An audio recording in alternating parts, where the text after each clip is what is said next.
Hey guys, I want to welcome you to the weekly Wednesday for the Financial Freedom newsletter, where every week, every Wednesday, we delve into something inspirational, motivational, something excerpt taken from the Financial Freedom weekly newsletter.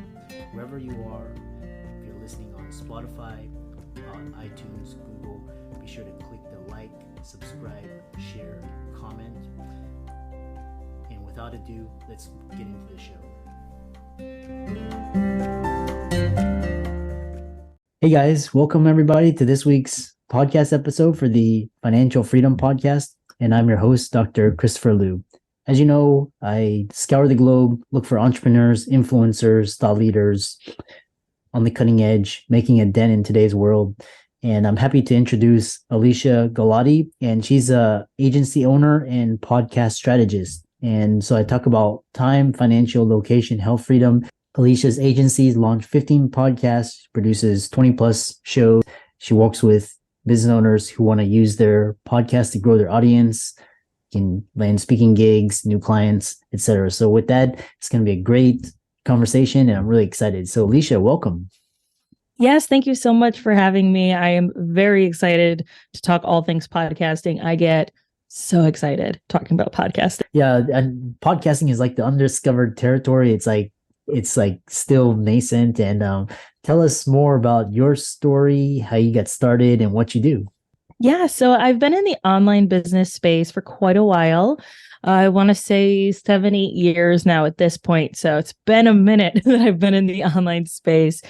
Started off doing a little bit of everything while I was also working full time. I had just become a mom, and I was also going to school to finish my bachelor's at the same time. So just trying to hustle a little bit of everything, and always wanted to have more, this idea of entrepreneurship and being able to set your own prices and not have to work a certain number of hours or overtime in order to get paid a certain amount. And that always appealed to me. So got into the online space there.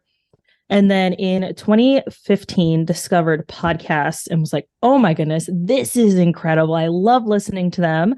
And then I actually just got a memory in my Facebook yesterday that said 6 years ago, I was in my very first podcast interview, which is like, what? That's bananas. And then move forward, I had built up my pretty much 9-to-5 corporate job as an inventory strategist and the data behind it, and worked in manufacturing plants and things like that. And then got laid off because of, COVID happened. And got laid off and was like, you know what? I had been planning on taking this podcast management full time already. Like, this was the goal. The universe kind of kicking me off the proverbial ledge, so to speak. I'm going to do it. And 3 years later now, have grown my agency. Like you said, launched 15 plus podcasts. We manage about 20 shows on a regular basis. So either weekly or biweekly, depending on the client. And really just focusing on them using their podcasts. I know a lot of people are looking at podcasting and like, oh, sponsors and make tons of money and like all this stuff. And it's like, that's not really how it works, but let's talk about it, right? And so helping them really find their voice, use their content purposefully, and ensuring that it's actually turning their listeners into leads or into speaking gigs or into potential collaborations. Yeah, I love that. I think most of the listeners, they're familiar with launching. And what I love about you is you take it the next step is you talk about being intentional, like how to use, and we'll talk about, first thing is how to generate leads, like real leads for your podcast. Yeah. So generating leads for your podcast is not as difficult as it sounds. And you do not have to have thousands of listeners to do this, right? So we had a client, excuse me, where they had someone binge listen to 19 of their past episodes. The next day they got on a call and said, I want to be in your $6,000 program. Like, you don't even need to sell it to me. I'm in. Like, just here's my credit card. That's what I love to see, is those kinds of results, right? So being really intentional about the topics that you're talking about on your podcast, making sure that what you're actually talking about is things that your audience is struggling with, because you want to create that You're giving away all this information. Maybe it's not tailored specific to them and their situation, but it still is really helpful in content and really helpful information. And then when they realize, oh my goodness, you've got all this free content and all this free information that's helped me, what's it going to be like when I can pay you and you can just talk to me and not all of these people? And so I really love to really focus on that content side, number one. And then we talk about the marketing side. So making sure that you're actually getting in front of your audience is so important. So many podcasters, they'll start a podcast. They're like, all right, it's there. There's that saying, build it and they will come. That's not how it works. Not how anything works, guys. I'm so sorry. But it's not how podcasting works either. You have to let people know, almost like you just keep talking about it and keep talking about it. And oh my gosh, you talked about it yesterday, but you know what? I'm going to talk about it today. Did you know I have a podcast? So keep talking about it to your ideal client, to the people that you want to connect with. Another way that I've seen some clients do this, where they're using their podcast to generate leads, and this is a little flipped, but I love it. Instead of focusing on your audience as the potential clients, focusing on the guests that you have on as your potential clients. So interviewing people that you would love to work with and getting them on your show and talking to them, talking through those struggles that they might be having. Then you don't really have to worry about the marketing your podcast side, because you're already having those conversations with the people that you want to have them with. And then if it feels like a natural progression at the end of the call, say, hey, I noticed you mentioned that you're struggling with this. That's actually something that I help people with. Do you want to chat about this further? And make it very non-creepy, right? Because there's a line between pitching in a really creepy way and pitching in an authentic way that is aligned with your values, the person's values, and getting clients in a way that feels good. So those are the two main ways that I've seen people get clients from podcasts. Yeah, that's one I know I'm very familiar with. There's a strategy for everything. And then one thing, talking about mistake podcasters make that is costing them leads, that's really interesting. They may not be aware of it, or they may just tell us more about that. Yeah, so one of the number one ways that people make mistakes that's actually costing them leads is when they are promoting other people's products on their podcast. So you might have, if you're someone who listens to true crime podcasts, you've probably heard the Casper mattress commercial 50 million times, right? So if you're a business owner, don't have a Casper mattress commercial on your podcast. That does not make sense. Actually talk about what it is that you do. And some people might feel like, oh, but I don't want to have ad space in my podcast. And how do I talk about it in a way that feels natural? Super easy. How I just did previously, where I said we had a client where we were working through this and they got this result. Now, it shows my credibility. It shows that I know what I'm talking about, that my clients are getting results. And it's not done in a way that's like, here's my program, buy my program. First of all, I don't have programs for that reason, because I don't like them very much. And that's not how I like to serve my clients. I like to do it more one-on-one. And so when you talk through those results, when you talk through in the conversations that you're having with your audience, the things and the results that you're getting, that's an ad. You're able to kind of paint this picture for them. And a lot of people don't do that. The other thing to add into that with the whole ad space and talking about what you do is actually make an offer to your audience. Actually let them know, if you're struggling with what we talked about today, book a call. Let's chat. Let's have a free session. We'll talk through this. And if you want more information, then we can talk through that as well. Those are very natural ways. I had someone that were like, I want to make money from my podcast. I want to make money from my podcast. I was like, when was the last time that you talked about what you do? What you as the host actually do in your business for your clients? And she was like, I don't remember. It's there you go. That's the first thing you can do. Tell people how they can work with you, because more likely than not, if they're showing up on a regular basis, they want to know how to work with you. Yeah, I love that. And really just basically, as you said, putting it yourself out there, make it known, and going forth. One thing that a lot of people would ask in, because they want to monetize their podcast is what are the main I was looking at this recent Twitter post by Roberto Blake. He's a famous YouTuber, and he's like, trying to put things in context, and he's like, there's only like top 1% are really making a lot, the rest are kind of give numbers about monetization numbers around podcasts. Yeah, the majority of podcasters do not make any money from their shows. Like, I don't have an exact number, but it's a really big percent. I want to say like 98% don't make any money. Whereas then you have the people who are maybe making a little bit from sponsors or ads or things like that. And at that point, you're maybe making $100 a month. It's really not a lot of money, which is why I like to focus on those business owners, making sure that that content is good. So that way you get someone on the phone who's like, yes, here's my credit card, thousands of dollars, here you go. That's what I would rather see than you only making pennies from a show that you're putting so much effort into and so much time into. It's not worth it, which is why so many people actually stop podcasting. I believe it's 99% of people who start a podcast do not make it past 25 episodes.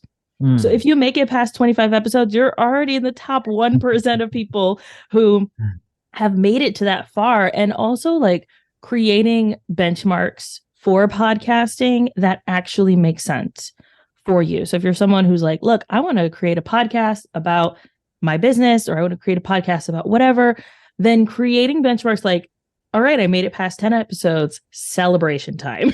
I made it past 25 episodes, celebration time. I had a listener reach out and talk to me, celebration time, like really celebrating those little wins, even though it's not like, I made thousands of dollars from my podcast. You should definitely celebrate that. But if you're not making that, still celebrate those little things. Otherwise, you're not going to want to keep podcasting. And at that point, unless you go into podcasting with the intention of a bookend, like it's a limited series or it's going to be just about these topics, then you're going to stop podcasting before you really intended to, or you're going to stop podcasting before you intended to. And I don't want to see that happen. Yeah, it's really like if once you put it into context, it's like because there's I can't remember the exact numbers, but it's like you said, it's like majority of podcasts are not active. It's like it's only a very few that are just consistently, and so the pond is actually quite small, especially in your like niche, like it's particular topics.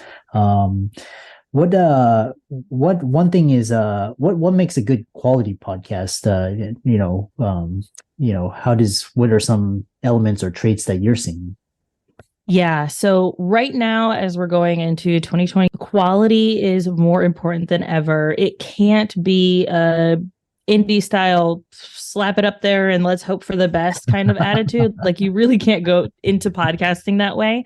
And to your point of the number before, it's of 5 million active podcasts, only 40,000 are actually active and publishing on a regular basis.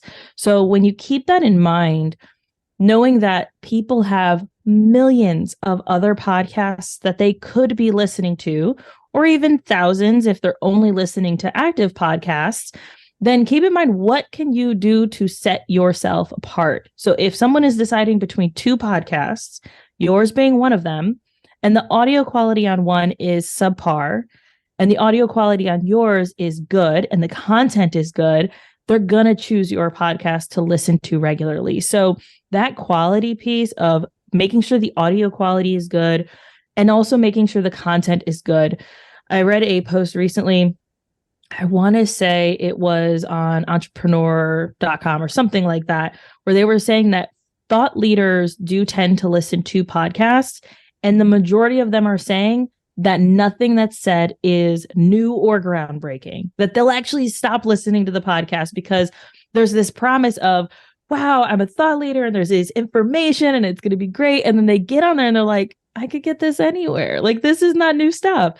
So really, the content, making sure that it is thoughtful, that it is actually something that someone cannot just Google and get their answer, that it is groundbreaking information, which means that you have to be intentional, right? About the guests that you have on, about the content that you're doing solos on. And so really those two things, the audio quality and then the content quality, those are going to make the difference. Yeah. Yeah, I love that. Guests and like when I'm searching, I'm looking for like, someone who has like new idea, or if it's like a new term, or like I like to, kind of familiarize, or famous person, celebrity. These are all really great ways. One thing I love about podcasting is it's almost like direct to your fan. It's not dependent on like YouTube, or it's like very intimate. You're in their head listening, and tell us about how to get raving fans before launching a podcast, during podcasts, and that continual customer interaction. Yeah. So what I love about podcasting, like you said, it is really intimate. Like, you are with your listeners in their most intimate moments. They're walking their dog, they're doing dishes, they're cleaning around the house, they're maybe making dinner, they're in their car driving to work. So you're sitting there with them having a conversation. Or if there's someone, like, I used to listen to podcasts in the shower because it was literally the only time I had alone to listen to a podcast.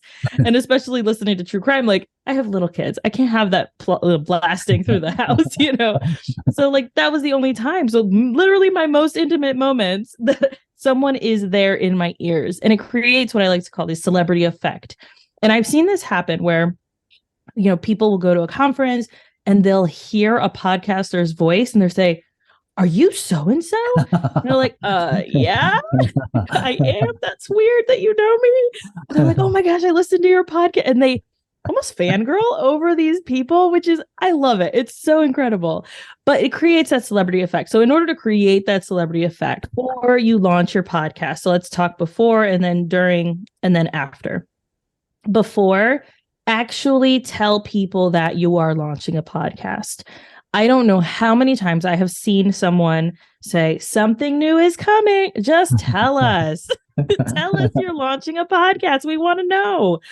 Get people excited. Create almost like your street team, or your hype people who are also going to tell their audiences that your podcast is coming.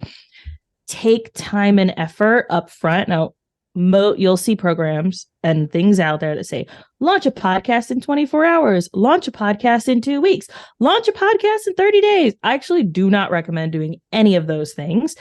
Take 2 months, and 2 of those weeks should be extensive market research. Like, what kind of effort would you put into starting a YouTube channel that you're actually intending to grow? That same amount of effort should be going into launching a podcast. So when you get your audience excited about the content that's coming, it creates those raving fans. We had people, this was for a hobby podcast that my sister and I did about cults. And we were talking to our audience for 3 months before we launched, because it was new. We didn't have an established audience. We wanted to get people excited. And we had people in our DMs constantly, "When is this podcast coming out?" That's what you want. Create that excitement and that like FOMO of like, when is it coming? I want it. So then during the launch, keep talking about it. Tell your audience to share it. Do some type of like $25 Amazon gift card giveaway or something that is going to get more shares, more likes, more follows in that first week. That'll also land you on a lot of good charts. You're more likely to land on charts in those first few weeks. So that'll help with that as well. And then in the post, so say you're at 25 episodes and you're like, "Man, this is not working. People are not interacting. How do I kind of get that excitement going again?" Yeah. Create almost a celebration. Like I was talking about that 25th episode, knowing that only 1% of podcasters make it to that point. Celebrate almost as if it's a relaunch to get people excited to actually have conversations. I had a client recently, she hit 200 episodes, which is like incredible, right? Like 200 episodes. Holy cow. She hit that, and she asked her audience to send in listener questions. And those questions would be answered on air. If they weren't answered on the 200th episode, they would be answered on the following episodes after that. And everyone who submitted a question would be entered for a free session with her. She got at least 15 people's emails, questions, like their thing that they are struggling with. That is incredible. That gets her right into the ear of her potential clients to know what they're struggling with. She can tailor all of her future content around those questions. So there's 15 episodes right there that she could use for her solo episodes. Like, if you're struggling, with this, here's how to handle this. So those are the three ways: the pre-launch, the during launch, and then post-launch. One thing I know, as we're kind of really close to the end of it, talk about maintaining your podcast, because workflow is an issue, because you're dealing with like new equipment and, guests. And then how do you maintain your podcast with this tried and true workflow that you described? Yeah. So you want to go into it with that pre-production, where you are focusing on that content piece, actually planning it out and knowing that how is it that you work best. So if you're someone who likes to batch things and that feels good, then do that. If you're someone who needs to set aside time every single week to work on this, then do that as well. I would also say always have something as a backup in case you're sick, because that happens and then you're like scrambling and that's not good. So always have those things, so that getting everything together. During production, have a checklist of, all right, this is how I handle my audio. This is what I'm looking for. If you're someone who does a lot of solo episodes and you just want to clean it up easily, stop talking for 10 seconds. You'll see it right there in the audio that you made a mistake there, and you can fix it easily.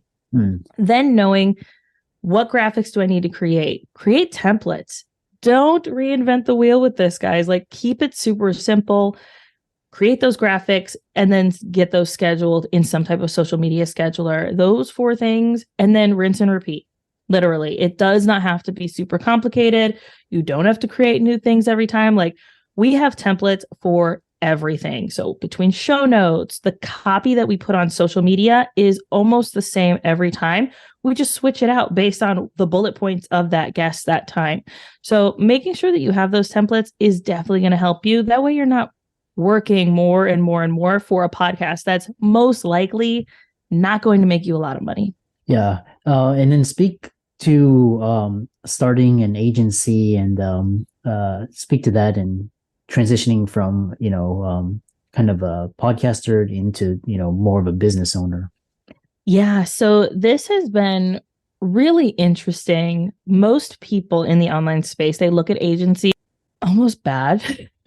Like, a lot of people don't like agencies or the idea of owning an agency, in that they believe that the agency owner doesn't make a lot of money. That was one of my most important values going into this. I'm the sole financial provider for my family. My husband is a homemaker and he homeschools our kids. Like, our dynamic is pretty interesting in that way. So knowing that I have to make a certain amount of money, knowing that I want to pay my team really well, I had to set up my agency in a way that is both lean and specialized, and creating those templates. So that way my team isn't struggling to figure out what it is that they need to do. And that's been a really interesting kind of transition, going from, 5 years of just doing it myself and being the only person. But it's allowed me, especially as someone who is quite type A, and like, there's my way and then the wrong ways to do things. There's only my way. That's the right way to do it. Templates are everything. And then also just being able to like release the idea that things have to be done my way, right? So like, yes, they have the templates, but also like giving them some room and flexibility, which is still learning for sure. To make mistakes and to do things in a way that is like, no, this makes sense for them. So, okay, perfect. Yeah, I love that. How can, I love this conversation. I love podcasting. How can people contact you, follow you, check out your website, and reach out to you? Yeah. So if you go to listenerstoleads.com, you will see my podcast there. I talk through all these things and more: launching a podcast, content marketing, content monetization, and launching. So all of those things. And then you'll also be able to see my website there, where you can, if you're looking for some support in podcasting, Whether you are launching or have launched and you're just struggling, happy to support you. We have free content as well as paid content over there. And for all the audience out there, let's thank Alesia for her time, for coming onto the podcast, really kind of delving into the more nitty gritty specific. Be sure to reach out to her on social media. All of her resources mentioned will be in the links and show notes. And with that, thanks so much for a wonderful conversation. Yes, thank you for having me. I